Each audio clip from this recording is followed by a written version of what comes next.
നമസ്കാരം, ഏവർക്കും മന്ത്രാക്ഷരിയിലേക്ക് സ്വാഗതം. ഞാനിന്നിവിടെ ദേവീ സംബന്ധമായ പ്രധാന ഗ്രന്ഥങ്ങളിൽ വെച്ച് ഏറ്റവും പ്രാധാന്യമുള്ള ഗ്രന്ഥത്തെ പറ്റിയാണ്, അതായത് ദേവീ മാഹാത്മ്യത്തെക്കുറിച്ചാണ് ഞാനിന്നിവിടെ പ്രതിപാദിക്കുന്നത്. ഹിന്ദു മതഗ്രന്ഥങ്ങളിൽ അനേകം മന്ത്രങ്ങളും സ്തോത്രങ്ങളും വിവരിച്ചിട്ടുണ്ടെങ്കിലും അവയൊന്നും ദേവീ മാഹാത്മ്യം പോലെ ശീഘ്രഫലദായകമല്ല. പ്രത്യക്ഷത്തിൽ ഇതൊരു കഥാരൂപത്തിലാണെങ്കിലും മഹാമന്ത്ര സമാഹാരമായി സ്വരൂപം കൊണ്ടതാണ്. കൽപ്പവൃക്ഷം പോലെ ഏതഭീഷ്ടവും സാധിപ്പിച്ചു തരാൻ പര്യാപ്തമാണ് ദേവീ മാഹാത്മ്യ പാരായണം. ദേവീ മാഹാത്മ്യം ഹ്രസ്വ പ്രാധാന്യമുള്ളതുകൂടിയാണ്. ഒരു വിശിഷ്ട യന്ത്രം എഴുതി പൂജിച്ചു കയ്യിൽ കെട്ടുന്നതിന് തുല്യമാണ് ഗ്രന്ഥം കയ്യിൽ സൂക്ഷിക്കുന്നതും. മാർക്കണ്ഡേയ പുരാണത്തിലെ ഒരു ഭാഗമായിട്ടാണ് ദേവീ മാഹാത്മ്യം പ്രതിപാദിക്കപ്പെട്ടിരിക്കുന്നത്. സുമേധസ്സു മഹർഷി സുരതൻ എന്ന രാജാവിനോടും കൂട്ടുകാരനായ ഒരു വൈശ്യനോടുമാണ് ഈ കഥകൾ പറയുന്നത്. 700 മന്ത്രങ്ങൾ അടങ്ങിയതിനാൽ ഈ ഗ്രന്ഥത്തിന് ദുർഗാ സപ്തശതി എന്നും പേരുണ്ട്. ചണ്ഡീ സപ്തശതി എന്നും ഇത് അറിയപ്പെടുന്നു. പണ്ട് ഇത് എല്ലാ ഭക്തഗൃഹങ്ങളിലും ഉണ്ടായിരുന്നു. ദുർഗാദേവിയെ കുറിച്ചാണ് ഇതിൽ പ്രതിപാദിക്കുന്നത്. ഭൗതികമായിട്ടുള്ള ധനധാന്യ സമൃദ്ധിയെ തരാൻ പെട്ടെന്ന് പ്രസാദിക്കുന്നവളാണ് ദേവി. അതുകൊണ്ട് തന്നെ ഒരു ഭക്തന് ദേവീ മാഹാത്മ്യ പാരായണത്തിലൂടെ ലൗകികമായിട്ടുള്ള ഉയർച്ചയും നേടുന്നു. 12-ാം അധ്യായത്തിൽ ദേവി തന്നെ പാരായണ ഫലങ്ങളെപ്പറ്റി പറയുന്നുണ്ട്. ഭർതൃലാഭം, സന്താനലാഭം, ഭൂതപ്രേതാദ്യുപദ്രവദോഷശാന്തി, തൊഴിൽ ലബ്ധി, വിദ്യാലാഭം, രോഗശാന്തി, ശത്രുജയം, ദാരിദ്ര്യനാശം മുതലായ ഐഹിക സുഖങ്ങൾക്കും പാരത്രികമായ മോക്ഷപ്രാപ്തിക്കും ദേവീ മാഹാത്മ്യ പാരായണം അതീവ ഫലപ്രദമാകുന്നു. ശരീരശുദ്ധിയോടുകൂടി ഏത് സമയത്തും ദേവീ മാഹാത്മ്യം പാരായണം ചെയ്യാം. സ്നാനാനന്തരം ശുഭ്രവസ്ത്രധാരണം ചെയ്ത് ഒരു വിളക്ക് കത്തിച്ച് മുൻപിൽ വെച്ചുകൊണ്ട് പാരായണം ചെയ്യുന്നത് അതിലും ഫലപ്രദമാണ്. നെയ്വിളക്കു കത്തിച്ച് മുൻപിൽ വെച്ചുകൊണ്ട് പാരായണം ചെയ്യുന്നത് കൂടുതൽ ഫലദായകമാണ്. എത്ര ഉഗ്രമായ ബാധോപദ്രവങ്ങളും 41 പ്രാവശ്യം പാരായണം ചെയ്താൽ നിശേഷം വിട്ടുമാറുന്നതാണ്. മരണങ്ങളെ ഒഴിക്കുന്നതിന് അടിവശം ചുവന്ന പട്ടുകൊണ്ട് പൊതിഞ്ഞ ഒരു വിളക്ക് 5 തിരിയിട്ട് കത്തിച്ച് ആ ദീപത്തെ പരാശക്തിയായി സങ്കൽപ്പിച്ച് ദീപമൂലത്തിൽ കുങ്കുമത്തിൽ മുക്കിയ ചുവന്ന പൂവുകൾ കൊണ്ട് അർപ്പിച്ച് 7 ദിവസം കൊണ്ട് പൂർത്തിയാക്കത്തക്ക വിധം 41 ആവർത്തി ദേവീ മാഹാത്മ്യ പാരായണം ചെയ്താൽ മതിയാകും. സാവധാനമായും സ്ഫുടമായും ഈണം കൂടാതെയും അർത്ഥബോധത്തോടു കൂടിയും വേണം പാരായണം ചെയ്യേണ്ടത്. ജഗത് ജനനിയായ മഹാദേവിയുടെ അപദാനങ്ങളെ പ്രകീർത്തിക്കുന്നതാണ് ദേവീ മാഹാത്മ്യം. സർവമംഗളപ്രദായകമാണ് ഇതെന്ന് ദേവി തന്നെ അരുളി ചെയ്തിരിക്കുന്നു. അതുതന്നെയാണിതിൻ്റെ മാഹാത്മ്യവും. ആയതിനാൽ ഹിന്ദുധർമ്മ വിശ്വാസിയായ ഏതൊരു വ്യക്തിയും ദേവീ മാഹാത്മ്യ പാരായണം നിത്യവും ഭക്തി പുരസ്സരം ചെയ്യേണ്ടതാണ്. അതുകൊണ്ട് തന്നെ സർവസിദ്ധികളും ഉണ്ടാകുമെന്നുള്ളതും നിസ്തർക്കമാണ്.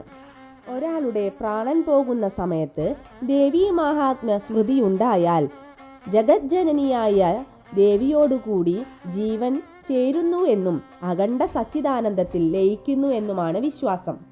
ആദ്യം കവചം ജപിച്ചിട്ട് സപ്തശതി ചണ്ഡി നിത്യവും കേട്ടാൽ ആഗ്രഹസാധ്യം, ശത്രുനാശം, രോഗശാന്തി എന്നിങ്ങനെ എല്ലാ ഫലങ്ങളും കിട്ടുന്നു. ഇനി നമുക്ക് ദേവീ മാഹാത്മ്യ പാരായണത്തിൻ്റെ വിവിധ പാരായണ ക്രമങ്ങൾ നോക്കാം. പാരായണം ഫലപ്രദമാകാൻ ശ്രദ്ധിക്കേണ്ട ചില കാര്യങ്ങൾ എന്നിവയാണ് ഇവിടെ പറയുന്നത്. ഒരു സാധാരണക്കാരനായ ഒരു ദേവീ ഭക്തന് എങ്ങനെ ദേവീ മാഹാത്മ്യം പാരായണം ചെയ്യാം? അനേകം ദേവീ ഭക്തർക്ക് ഒരു വഴികാട്ടിയാകും ഇത്. പൊതുവായ ചില കാര്യങ്ങൾ: കൊളുത്തിവെച്ച നിലവിളക്കിനു മുൻപിൽ കിഴക്കോട്ടോ വടക്കോട്ടോ ദർശനമായി ഇരുന്നുകൊണ്ട് പാരായണം നടത്താം. ക്ഷേത്രസന്നിധിയിൽ ഇരുന്നുകൊണ്ട് ചൊല്ലുന്നതും വളരെ ഉത്തമമാണ്. വിളക്കു കൊളുത്തി ചൊല്ലാൻ പറ്റാത്ത സമയത്തും ചൊല്ലാം. മുമ്പിൽ കൊളുത്തിയ നിലവിളക്ക് മനസ്സിൽ സങ്കല്പിച്ചുകൊണ്ട് പാരായണം ചെയ്യാം. വളരെ വേഗത്തിലും സ്ഫുടതയില്ലാതെയും ചൊല്ലരുത്. സാവധാനത്തിലും സ്പഷ്ടമായും വേണം ചൊല്ലാൻ. പാരായണത്തിനിടയിൽ മറ്റു കാര്യങ്ങൾ സംസാരിക്കാൻ പാടില്ല. പാരായണം ചെയ്യുമ്പോൾ ഉറക്കെ ജപിക്കരുത്. ഒരധ്യായം ഇടയ്ക്ക് വെച്ച് നിർത്തുമ്പോൾ വീണ്ടും തുടങ്ങുമ്പോൾ ആ അധ്യായം മുതൽ വായിക്കണം. ശ്രദ്ധയോടെ, ഭക്തിയോടെ, ഏകാഗ്രതയോടെ ദേവിയെ നന്നായി മനസ്സിൽ ഉറപ്പിച്ചുകൊണ്ട് വേണം പാരായണത്തിന് ഇരിക്കുന്നതു മുതൽ അവസാനിപ്പിക്കുന്നതുവരെ ഈ പറഞ്ഞ കാര്യങ്ങൾ ശ്രദ്ധിക്കണം. ഗ്രന്ഥപാരായണത്തിനിരിക്കുമ്പോൾ ഗ്രന്ഥം തറയിൽ വെക്കുന്നത് ഉത്തമമല്ല. അത് ഒരു പീഠത്തിലോ പലകയിലോ വെച്ചു വേണം വായിക്കാൻ. ദേവീ മാഹാത്മ്യം പാരായണം ചെയ്യുന്നതിന് മുൻപ് ദേവിയെ തന്നെ ഗുരുവായി സ്വീകരിച്ചുകൊണ്ട് പാരായണം ചെയ്യാം. തെറ്റുകൾ വരാതെയും വളരെ ശ്രദ്ധയോടുകൂടിയും ചെയ്യാം. അഥവാ തെറ്റിയാൽ ക്ഷമാപണം അമ്മയോട് പറയുക. ഏതെല്ലാം പോരായ്മകളുണ്ടോ അതെല്ലാം ദേവി തന്നെ നമുക്ക് തിരുത്താനുള്ള വഴിയും കാട്ടിത്തരും. അഥവാ തീവ്രമായ ചിന്ത ദേവീ മാഹാത്മ്യം പാരായണം ചെയ്യാൻ മനസ്സിലുണ്ടായാൽ അത് ഉടൻ തന്നെ ചെയ്യുക. സാധാരണയായി എല്ലാവർക്കും കിട്ടുന്ന കാര്യമല്ല അത്. ദേവിയുടെ അനുഗ്രഹം ഉള്ളവർക്ക് മാത്രമേ അങ്ങനെ ചിന്തിക്കാനും അത് പൂർണ്ണതയിൽ എത്തിക്കാനും കഴിയൂ. പാരായണം തുടർന്നുകൊണ്ടു പോകുകയും പോകെ ദേവി നമ്മളോടുകൂടെ ശക്തിയായി ഉള്ളത് മനസ്സിലാക്കാൻ കഴിയും. ജീവിത വിജയത്തിനും ഇത് ഇടയാക്കും. പലതരത്തിലുള്ള പാരായണ ക്രമങ്ങളുണ്ട്. ദേവീ മാഹാത്മ്യത്തിന് 13 അധ്യായങ്ങളാണ് ഉള്ളത്. അതിൽ 700 മന്ത്രങ്ങൾ. 700 മന്ത്രങ്ങൾ ഉള്ളതിനാൽ ദേവീ മഹാത്മ്യത്തെ സപ്തശതി എന്ന് പറയുന്നത്. ദേവി ഉവാച, ഋഷിരുവാച തുടങ്ങിയ ഉവാച മന്ത്രങ്ങൾ ഒഴിവാക്കിയാൽ 578 ശ്ലോകങ്ങളാണ് ഉള്ളത്. മഹാകാളിയുടെ മന്ത്രവും സ്തോത്രങ്ങളും ഉൾക്കൊള്ളുന്ന ആദ്യ അധ്യായം പ്രഥമചരിതവും പ്രഥമ അധ്യായത്തിലും കാണുന്നു. മഹാലക്ഷ്മിയുടെ മന്ത്രങ്ങളും സ്തോത്രങ്ങളും ഉൾക്കൊള്ളുന്ന 2-ാം അധ്യായമായ മധ്യമചരിതത്തിലാണതുള്ളത്. അധ്യായങ്ങൾ 2, 3, 4 എന്നിവയാണത്. മഹാസരസ്വതിയുടെ ശ്ലോകങ്ങളും സ്തോത്രങ്ങളും ഉൾക്കൊള്ളുന്ന 3-ാം ഭാഗമായ ഉത്തമചരിതത്തിലാണ് അധ്യായം 5 മുതൽ അധ്യായം 13 വരെ വർണ്ണിച്ചിരിക്കുന്നത്. മാർക്കണ്ഡേയ മുനിക്ക് ബ്രഹ്മാവ് ഉപദേശിച്ചു കൊടുക്കുന്നതാണ് ദേവീ കവചം. അല്ലയോ ബ്രാഹ്മണ, സർവ പ്രാണികൾക്ക് ഉപകാരപ്രദമായതും അത്യന്തം രഹസ്യവുമായ പുണ്യവുമായിട്ടുള്ളതാണ് ദേവീ കവചം എന്നാണ് പറയുന്നത്. ദേവീ കവചത്തിന് വളരെയധികം പ്രാധാന്യമുണ്ട്. ദേവീ മാഹാത്മ്യം വായിക്കുന്നതിന് മുൻപ് ദേവീ കവചം വായിച്ചിരിക്കണം. നമ്മുടെ ശരീരത്തിലെ ഓരോരോ അംശത്തിലും ദേവിയുടെ ചൈതന്യമുണ്ട്. നമ്മുടെ ശരീരത്തിനും ദേവിയുടെ ഒരു സംരക്ഷണ വലയം ഉണ്ടാകും. ചൊവ്വ, വെള്ളി ദിവസങ്ങളിലോ പൗർണമി, അമാവാസി എന്നീ ദേവിയുടെ പ്രിയപ്പെട്ട ദിവസങ്ങളിലോ ദേവീ കവചം ചൊല്ലാം. എല്ലാ ദിവസങ്ങളിലും ചൊല്ലുന്നതും ഏറ്റവും ഉത്തമമാണ്. രാവിലെ, ഉച്ചയ്ക്ക്, വൈകുന്നേരം എന്നീ ത്രിസന്ധ്യകളിലും ചൊല്ലുന്നതും ഉത്തമമാണ്. നവരാത്രി കാലങ്ങളിലുള്ള ദേവീ മാഹാത്മ്യ പാരായണം വളരെയധികം പ്രാധാന്യം അർഹിക്കുന്നു. ദേവിയുടെ 9 ഭാവങ്ങളെയാണ് ഇത് സൂചിപ്പിക്കുന്നത്. ഓരോ ദിവസവും ഓരോ ഭാവമാണ് ദേവിക്കുള്ളത്. 1-ാമത്തെ ദിവസം ശൈലപുത്രിയായും, 2-ാമത്തെ ദിവസം ബ്രഹ്മചാരിണിയായും, 3-ാമത്തെ ദിവസം ചന്ദ്രഘണ്ഠാദേവിയായും, 4-ാമത്തെ ദിവസം കുഷ്മാണ്ഡാദേവിയായും, 5-ാമത്തെ ദിവസം സ്കന്ദമാതാവായും, 6-ാമത്തെ ദിവസം കാർത്യായനിയായും, 7-ാമത്തെ ദിവസം കാളരാത്രിയായും, 8-ാമത്തെ ദിവസം മഹാഗൗരിയായും, 9-ാമത്തെ ദിവസം സിദ്ധിദാത്രിയായും ആണ് ദേവിയെ കാണപ്പെടുന്നത്. ദേവിയെ ശരണം പ്രാപിച്ചാൽ ഒരു തരത്തിലുള്ള പ്രശ്നങ്ങളും ഉണ്ടാവില്ല. സർവമംഗളങ്ങളും നൽകുന്നു. മനസ്സ് എപ്പോഴാണോ സ്വസ്ഥമാകുന്നത് അപ്പോഴൊക്കെ ജപിക്കാം. ജപിക്കുക എന്നതാണ് പ്രധാനം. ഇനി വേറെ ഒരു കാര്യം കൂടി ശ്രദ്ധിക്കാനുണ്ട്. ഭക്ഷണം കഴിച്ചു കഴിഞ്ഞ് 1.5 മണിക്കൂർ കഴിഞ്ഞ് ജപം തുടങ്ങാവൂ. ശുദ്ധിയാണ് ഏറ്റവും പ്രധാനം. ഉത്തമ വിശ്വാസത്തോടെ, ഏകാഗ്രതയോടെ ദേവിയെ മനസ്സിൽ ധ്യാനിച്ച് ജപിക്കാം. ഇനി ദേവീ മാഹാത്മ്യ പാരായണ ക്രമങ്ങൾ എങ്ങനെയെന്ന് നോക്കാം.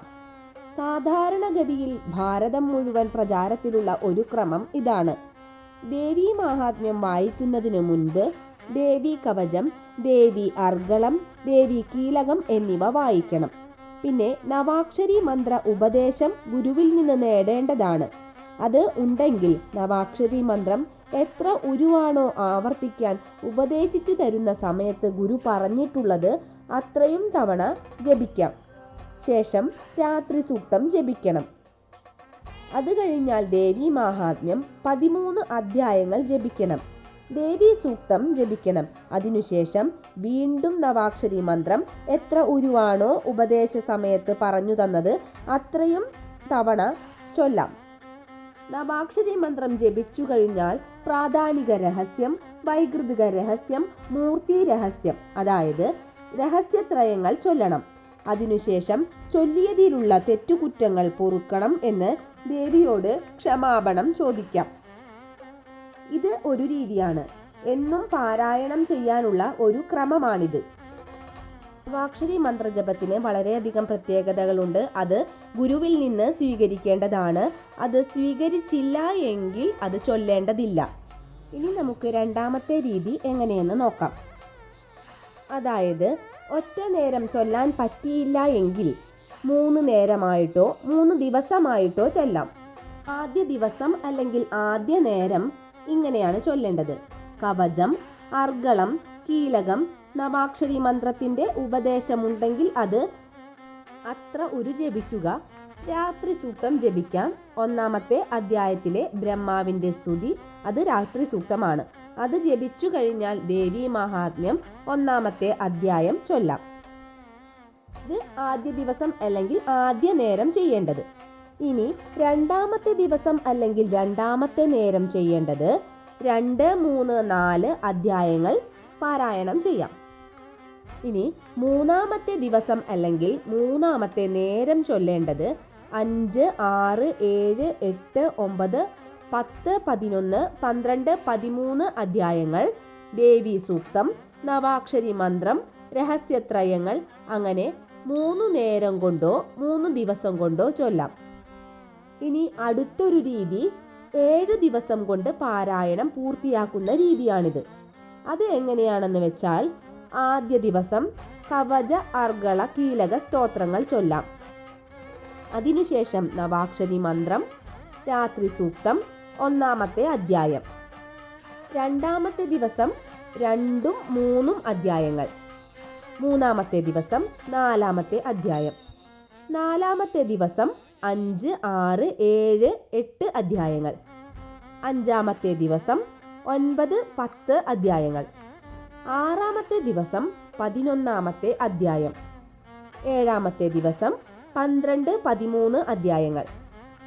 പിന്നീട് ദേവി സൂക്തം, നവാക്ഷരി മന്ത്രം, രഹസ്യത്രയങ്ങൾ, പിന്നെ ക്ഷമാപണം ചൊല്ലി അവസാനിപ്പിക്കാം.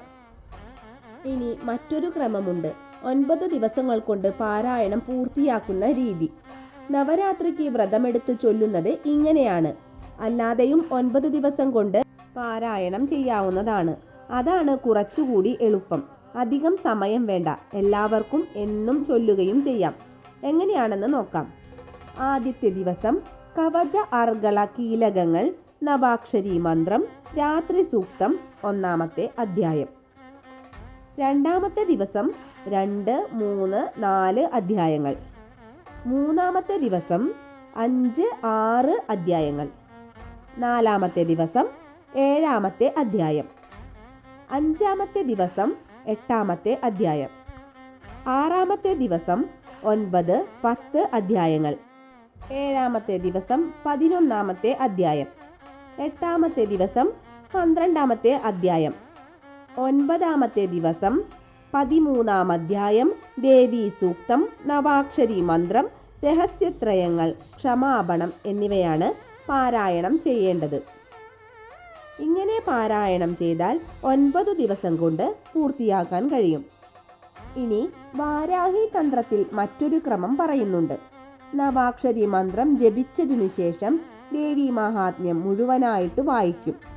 അതിനുശേഷം നവാക്ഷരി മന്ത്രം വീണ്ടും വായിക്കും. നവാക്ഷരി മന്ത്രം ഇല്ലെങ്കിൽ ദേവി മഹാത്മ്യം മാത്രമായും വായിക്കാം. കേരളത്തിൽ മറ്റൊരു പതിവാണ് ഉണ്ടായിരുന്നത്. ഓരോ ദിവസം ഓരോ അധ്യായം വായിക്കുക എന്നത്. എന്ത് തന്നെയായാലും ദേവി മഹാത്മ്യം വായിക്കണം എന്നതിനാലാണ് ഇത്രയധികം രീതികൾ പറയുന്നത്. ഇനി ദേവീ മാഹാത്മ്യം മുഴുവനായി വായിക്കാൻ പറ്റില്ല, നവാക്ഷരി മന്ത്രം ഇല്ല എന്നുണ്ടെങ്കിൽ സപ്തശ്ലോകി ചൊല്ലിയാൽ മതി. കൽപ്പവൃക്ഷ സമാനമായ ദേവീ മാഹാത്മ്യം ഒരു ദിവ്യ ഔഷധം കൂടിയാണ്. ഇങ്ങനെയുള്ള ഈ ദേവീ മാഹാത്മ്യം എല്ലാവരും വായിക്കാൻ ശ്രമിക്കണം. എല്ലാവരുടെ വീടുകളിലും ദേവീ മാഹാത്മ്യം എന്ന ഗ്രന്ഥം വയ്ക്കാനും ശ്രദ്ധിക്കണം. എല്ലാവരും ഈ നവരാത്രി കാലങ്ങളിൽ ദേവീ മാഹാത്മ്യ പാരായണം നടത്തുകയും എല്ലാവർക്കും ദേവിയുടെ അനുഗ്രഹം ഉണ്ടാകട്ടെ എന്ന് പ്രാർത്ഥിച്ചുകൊണ്ട് നിർത്തുന്നു. നന്ദി.